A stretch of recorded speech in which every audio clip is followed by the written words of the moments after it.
Building Legacies, bridging the wealth gap, teaching financial literacy, and providing you with the keys to success. Nothing is off the table. Building Legacies, one brick at a time. Welcome to the Building Legacies podcast. I hope everybody's doing well. Welcome back. This is episode 5. Myself, my brother Kyle, my co-host. We want to, just bring our interesting topic today, man. We dealing with hip hop, right? And we're talking about this 50 years. Salute to hip hop, the culture, just the genre. Salute to hip hop, yeah. Salute to hip hop. Salute to the BX, to the Bronx. You know what I'm saying? Yeah. We cannot, talk about hip hop without talking about the Bronx, man. And just the way it derived, the culture of the Bronx, man. But salute to hip hop, man. 50 years. We want to build on the legacy of hip hop, the origins of it, where it is now. Just the business elements of it. So salute, man. Kyle, what's going on, my brother? How you feeling, man? Oh, man, I'm feeling good as always. Out here grinding, man, trying to portray or give the same example of what we speak about every day, whether I'm doing the motivational speaking from my sites or whether we're doing this podcast. Like, I'm just trying to make sure that I present myself or we present ourselves in a way that people can identify that we're not trying to front. We're not trying to, what they say nowadays, capping or whatever, we don't want to, we want to continue to just portray ourselves as two brothers who came from the Bronx, New York, went through our trials and tribulations. And we here not only to help other people grow, but to show our growth at the same time. You know what I'm saying? So listen, man, I'm from the Bronx. I grew up in the South Bronx, moved to the Northeast Bronx. But I remember being real young, growing up in the Bronx. I lived in a spot called Lambert Projects. I can't never forget it. The God Raheem from the Furious Five, he was there. And like I said, I don't want to misquote. I was young, 7, 8, 9, 10, 11. I know Shop Rock, I think, lived there too. A couple of other people. But let me tell you, man, coming up as a kid, I was so enthralled in it, man. We used to be in the hallways, breakdancing and all that, listening to the hip hop artists. But for me, it's been a while, man. So, my sister, she knows a lot and her husband, they know a lot. And my brother, they was older than me. But so I don't want to, sometimes I might embellish some stories. You know what I mean? I don't think it's on purpose. It's just probably part of my recollection. But right. I do remember, man, going through the buildings. I live in a building called the Red Building, going through the Red Building, going through the Yellow Building, going through the Blue Building. And if anybody hit me and say I'm wrong. Forgive me, but I remember going upstairs and it used to be the back door, I think, of where Raheem lived. And I used to always be real young and that back door, they'd be in there rocking and I'd be hearing the music. That's where I got really the vibe from to try to rap myself later on. I was all right. I was one of them cats that didn't make it, right? But yeah, I was so enthralled by the music that they was making. And a lot of us, we used to always try to guide the kids that was my age, whether they was throwing jams in the park or whatever, they didn't really let the kids in, but we would hear the music, we'd be trying to look through the fence or climb the fence and see it. I remember all those days, man. So hip hop, man, is a legacy in it and of itself. It has left an enduring legacy upon this society. It has become, if I'm not wrong, the number one music genre in the world. I mean, from the way we talk, from the way we walk, from everything that we do has been emulated all around the world. You know what I'm saying? So we just wanted to pay our respects and, the year's almost up with, but, we wanted to use our platform to pay our respects to hip hop. So, and how it started, who it started from, and just give a little insight on our perspective. So, what you got to say to that? Yeah, no doubt, man. I just was thinking about just, my introduction to hip hop, man. Just hearing it, coming up in projects, man. Hearing it from almost, a lot of windows. Just being out in the parks, hearing it, the jams. My older brother, obviously, he's like significantly older than me, so he exposed us early on to hip hop, man. I'm talking about UTFO and all that kind of stuff. I grew up hearing that. Roxanne Shante, stuff like that, man. So, and then it was magnetic, just the lyrics, the beat, how it was in sync, all of it, man. It was just a good experience. Now I think I reflect on that time period. Now I'm reflecting on just the '80s, right? And just the energy of hip hop, because it was maturing at that particular time. So you started to see just the evolution of it. And I'm glad I'm old enough to have kind of been able to witness some of the evolution of hip hop. You know what I mean? And just the various aspects of it, right? And yeah, so early on, man, hip hop was a thing for me. And I think, like you said, I think we all tried to rap at one time or another. I never really showcase rapping skills, but I I remember was nice. I was nice, man. Just to let you know, man. I keep telling my man I want all my old recordings, man. I'm ready to sue some people, man, for my right, tracks, man, for my word, because it's still floating around out there. People still got it, man. I'm ready to start suing for that, man. right. Yeah, you got to get to it, man. Get those publishing rights, man. You heard. But yeah, I got a brother that used to rap. Was nice. You know what I mean? Known, in the area, man, for his skills, man. So being around him also, inspired me to try to write a little 16. You know what I mean? I remember just being in the house, man, trying to write. And I think I was pretty good, if you ask me, but I never uh, exposed it to any. No one would even know this about me. It's something I should just try to do, emulating my brother. And yeah, so it always was just that energy and that attraction to hip hop. And just, from an analytical standpoint, man, just watching like I said, the culture and the guys, man, but the way they dressed, the jewelry, the cars, watching the video music box and things of that nature back then. You know what I mean? Watching the guys, man, and just being enthralled, just with the culture in and of itself, man. And yeah, so definitely salute to hip hop, man, because it's been 50 years, and I was listening to some older guys that remember hip hop from its inception, and talking about how the genre of hip hop was shunned initially, right? It wasn't deemed credible, like you know what I Yeah, mean. It wasn't getting the airtime from the radio stations. It wasn't getting the exposure on television, the MTVs or whatever was popping back then. So we had to create something for ourselves, which we had video music box and things like that, where we were able to, just the culture in general, able to showcase what it was, man. And then now, when we fast forward a bit, you see that hip hop is dominated. It has dominated. Like you can't even sell a product now without some kind of hip hop involved. Like if you could look at exposure. right, exactly. You can look at a random Sprite commercial and see you see hip hop music in the back or an artist actually promoting it. You know what I mean? And hip hop, and the energy of it, it was so powerful. It was able to transcend you know, just the local neighborhood and the boroughs, uh, even the United States. You see it overseas. You got people in China, um, Korea. Exposed to hip hop. A lot of them don't know no English, but they know a rap song. You know what I mean? Um, so that just speaks to the ingenuity of our people just as a culture, and it's not just hip hop. Other music genres that we created as well that we don't necessarily get recognition for, but we just a creative people. Then when you think about hip hop, where it was born from, guys, man, just in the neighborhood, you know,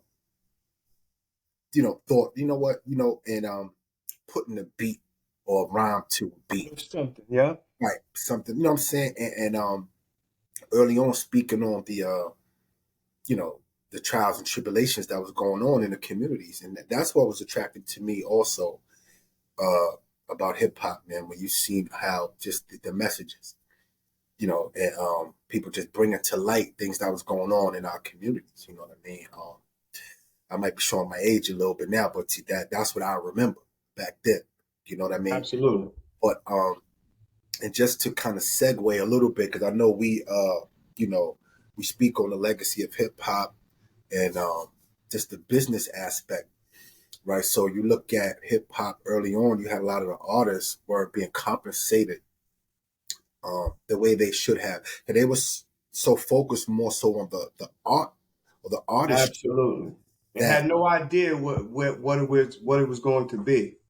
absolutely then you had other uh, corporations or whatever at the time, businesses that had the platforms and the infrastructure to profit from hip hop, where the artists wasn't necessarily receiving the compensation that they should have had. And but then you started to see that artists was beginning to get smart and say, you know what, we're going to start our own labels. You know, we're going to earn, you know, from our creativity. So you started seeing guys, man, starting their own labels, pursuing their masters and understanding publishing, understanding various aspects of the business because it's a music business. So, and you know, like I said, that was great to see when you see guys. I'll use this as an example, like a Master P, for instance. He understood business, the business side of the music. So the deal that he got was like unprecedented for hip hop artists at the time. And Mm-hmm.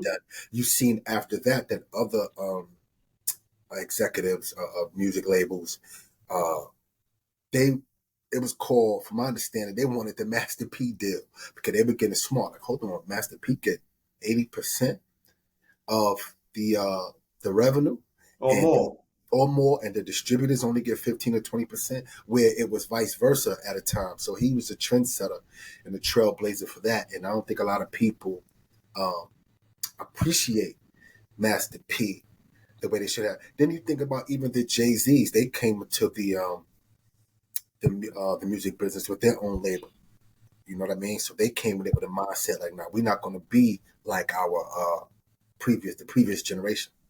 We're going to make sure we are in control to a degree, and we have some leverage."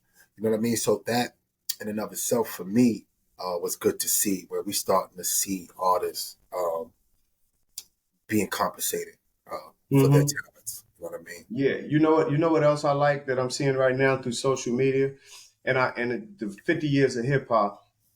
For some reason, I think that's disputed amongst some, but I don't know who's been there. But anyway, we're gonna go with the 50 years of hip hop, and I'm noticing that it's integral because of there was a point in time that a lot of the older rappers, and I don't even mean the older ones going back like Furious Five, Fantastic, all of those, Cold Crush for all. I'm really talking about like Nas, Jay Z, all these different artists. Jay Z's on a different stratosphere, but I'm speaking about Wu Tang, all these people, and they weren't getting their flowers, from the up and coming new people. But I think now, from what I've been seeing, that they're now getting their flowers from the new artists, the up and coming artists, because the new artists, they doing their thing. I mean, they got the finances on lock.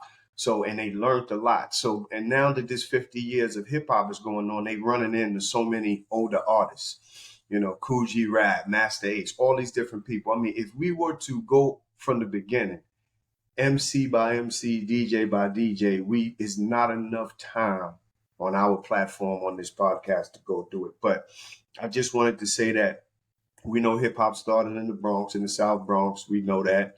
Yeah, I'm from the Bronx, but I was born in Harlem, grew up in it, but that's a whole nother story. I'm not Apple, but right, what I'm saying is, so we know that hip hop, it had its roots in the 70s in the Bronx, in the cities, in the boroughs of the Bronx. Then it spread out with groups of Blacks, Latinos, and Caribbean American youth at block parties and communities, right? We know about DJ Kool Herc, Grand Wizard Theodore, Grandmaster Flash, Africa Bambaataa, and they experiment with the different techniques of, giving parties and including percussion breaks called break beats, or simply the beats, the breaks, the turntable techniques of scratching and freestyling, so forth and so on. And we can go on and on and on. But just like we said when we started this podcast, building legacies can incorporate so many different things, because a lot of the artists that started this music genre are not really haven't been compensated. So, but their legacy is going to live on. It has lived on and will continue to live on. But they haven't been compensated financially. So some might say, well, it's not a legacy if it's not any rewards from it.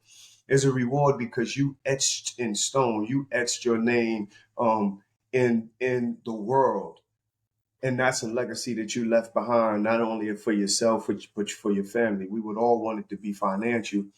And now there's artists who are being financially compensated for what they are. They got a long way to go because I believe Cold Crush, all of them, Fantastic Five, all of them, Funky Four plus one more. With so many different crews, they should all be compensated. But I want you to know, you say you're from Patterson. You're from Patterson, right? Nah, I'm not from McKinley Where you from? Projects. McKinley, Huh? McKinley Projects. McKinley, I'm sorry. Wherever Percy P from, I think I battled him one time back when I was young, or even rapped with him. But I used to go to high school of art and design, and I remember because Kwame went there. Uh, Man, there was so many people out there. I remember seeing Salt and Pepper and Kid and Play out there. And there was so many people. Pharaoh Munch, they had a group called Organized Confusion. I used to like them. Pharaoh Munch, he went to art and design with so many of them. And I was rapping at that time too, right? But I always tell these stories to try to make myself seem important, like I was dead.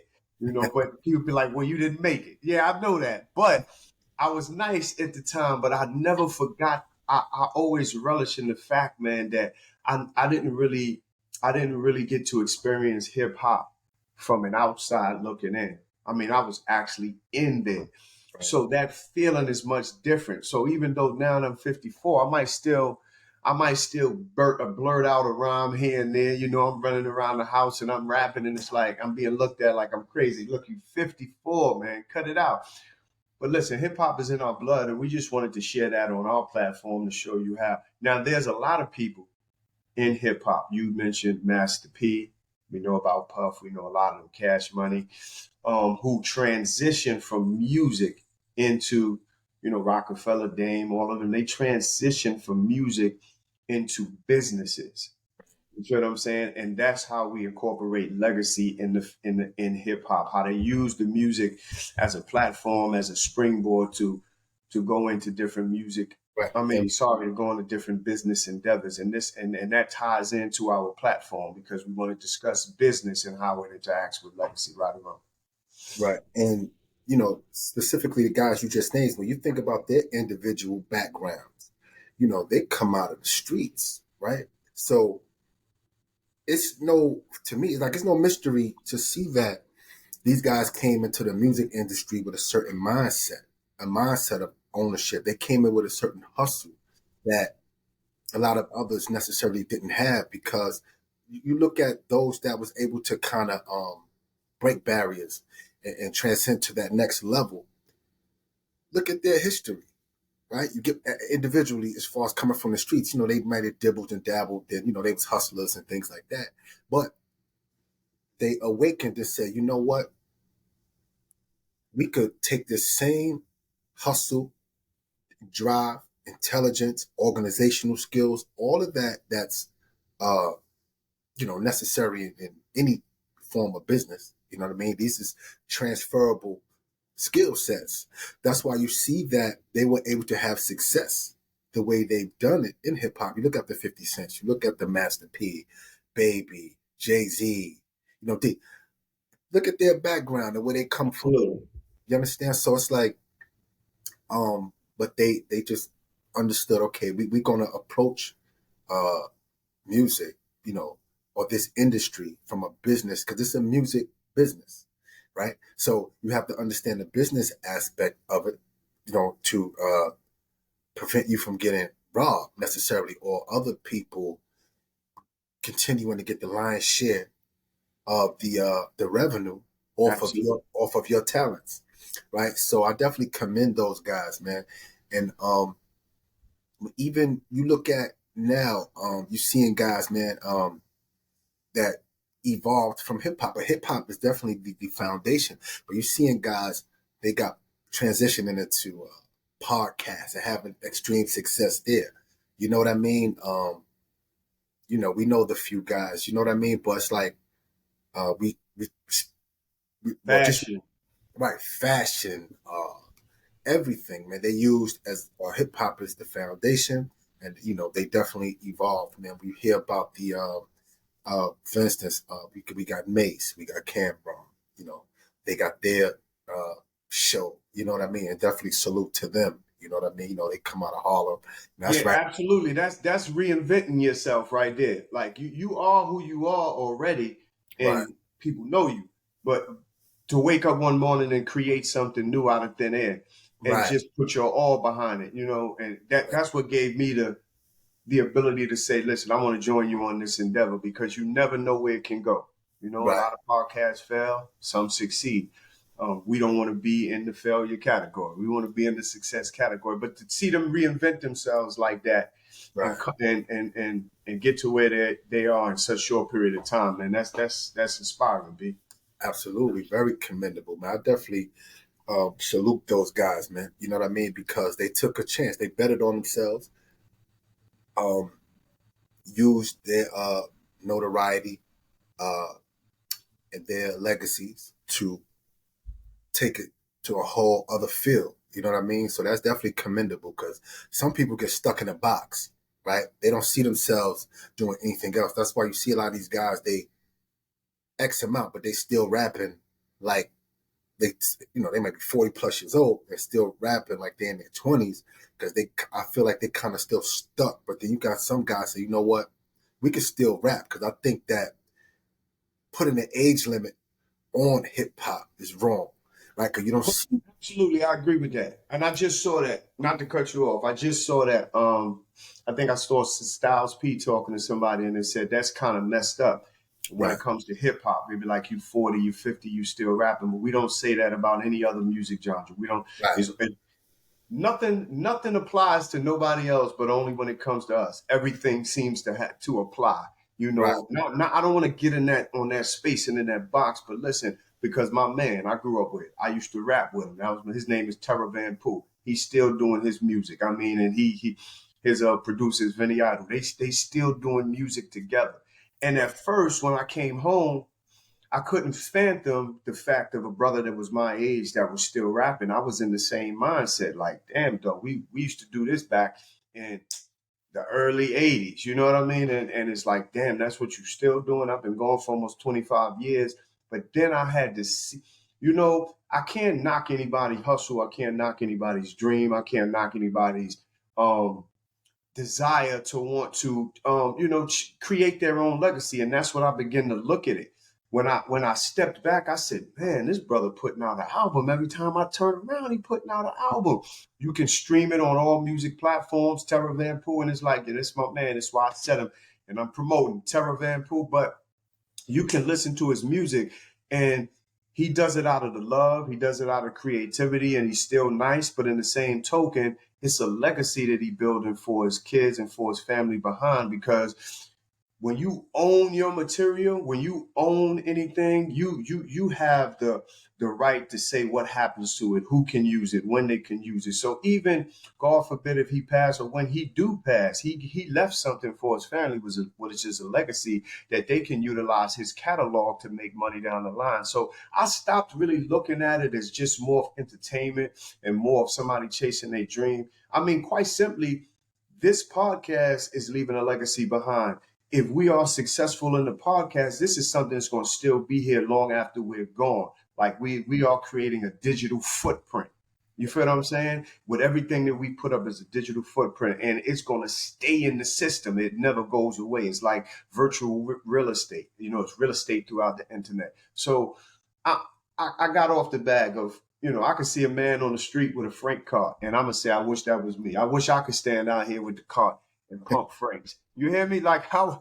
So I stopped judging what I see because if I look on the internet and somebody is clowning, man, they doing what they got to do to try to eat themselves. They doing what they got to do to try to create a foundation for themselves. And whatever you use to get there, um, I'm with you 100%. So it don't matter how old you are to me, you can rap. So if you nice, you nice. You know what I mean? Me, I'm a bum. right. Yeah, absolutely, man. If you think about it, it's an art form, right? So it's like now we also know that generally younger guys it's like a young man's game, the new fresh artist type thing that's having the most like success, it seems like. But it's in art. So when you look at guys still like we look at the Nas just dropped an album. You see these guys still and they still nice.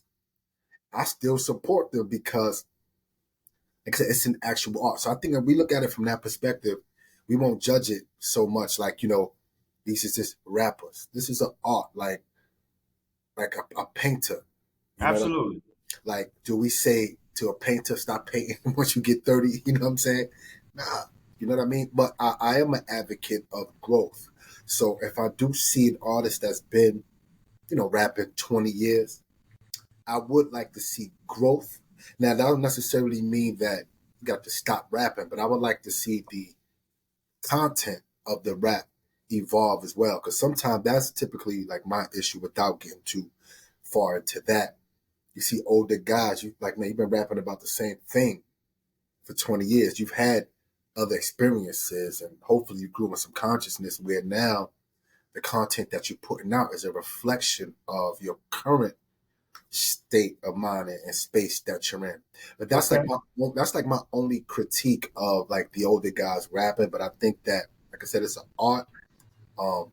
Continue, and if it's providing for you, you know what I'm saying, like for your family, you definitely can't knock a man's hustle. So, salute definitely to you know, all the artists, man. Like I said again, Absolutely. And yeah, and upload your music. Upload your music to all these accounts that you can upload your music. Amazon, Audible. You can upload your music to all the different music places. You can open up free accounts and you get a percentage of what's sold. We know right now there's a discussion to be like, man, you got to sell. So you got to get so much downloads or streams just to make a dollar, but still get your digital footprint. Put it out there. I tell a friend of mine right now, create your music and find every platform that it is you can upload your music. Upload your music on every platform, your YouTube music. You can go to all these different Spotify. You can go to, I think it's got one, Boom Bap. There's so many different places that you can upload your music. And don't be discouraged because all it is, it takes that one. right. Um, like I'm doing the motivational video. So sometimes one video can get so many views. I think I'm there. I'm like, okay, I'm there. I'm going to keep going. I'm going to upload another one. I'm going to keep going. But then all of a sudden, the views ain't there, right? And I'm saying to myself, yesterday was, now today is only, hold up. Am I doing something wrong? Then I pivot. I'll try to change. I think, man, we can't try to figure out what our success is or where we need to be from one thing, experiencing one thing. You think you got it. You never rest. You got to keep going, keep uploading. We got to keep making our podcast. We're going to get better with the podcast with time. We're going to be able to reveal more information with time. This little structure that we've created for ourselves, me and you are both getting comfortable with speaking together on camera and doing this. So from the feedback I'm getting, with people telling me we're looking more comfortable. You feel what I'm saying? So I just want to keep it 100% real and do with everything it is that we got to do.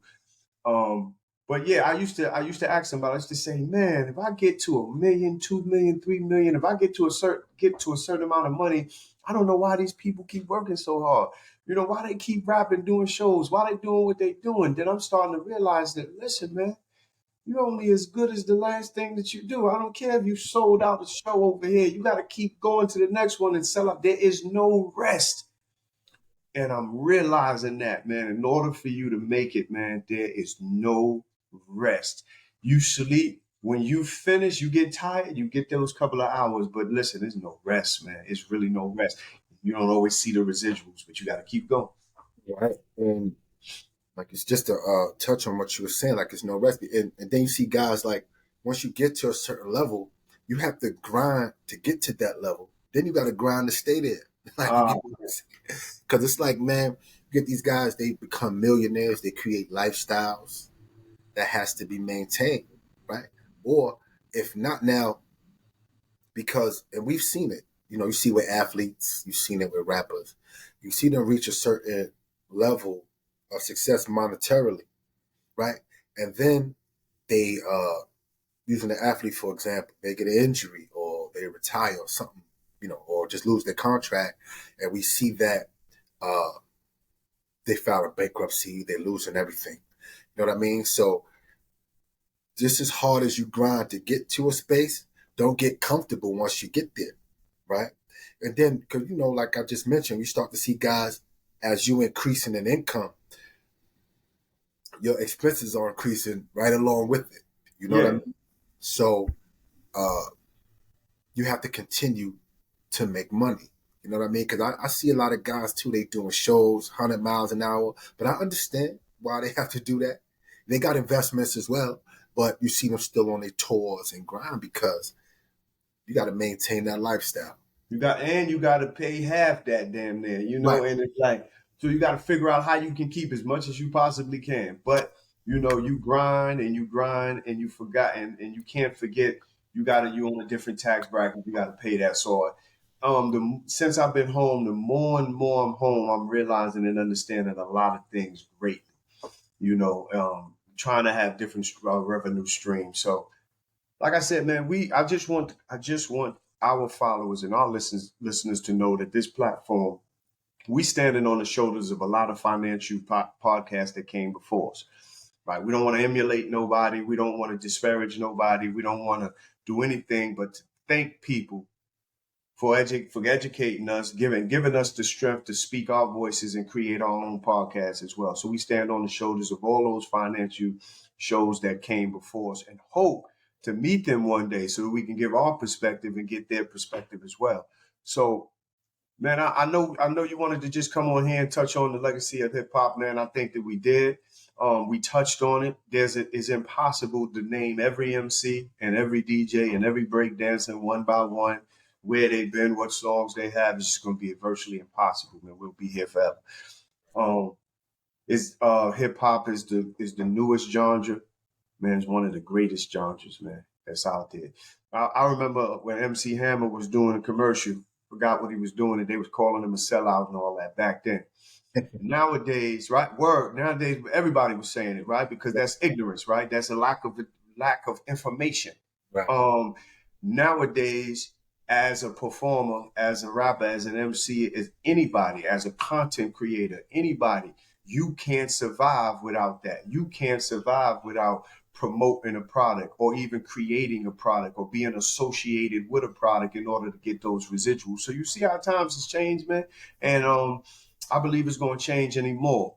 I believe it's going to change much more, rather, excuse me. And I enjoyed this episode, E. I enjoyed this episode with you, man. Building Legacies podcast. Like, subscribe, and share. Comment. Let us know what you want to see. Let us know what you're not seeing so we can get better with time and provide you with the good information. Yeah. So as always, I come with love. Yes, sir. I come with love. Salute to everybody tuning in. Audience, viewers, so salute again to hip hop, man. You gotta love, that's our culture. It comes from us. It's in our veins. You know what I mean? It's the culture, man. So, salute to everybody. Hope you had, a good time with us, man, this evening, man. Just saluting, man. So shout out to everybody. Peace. Peace.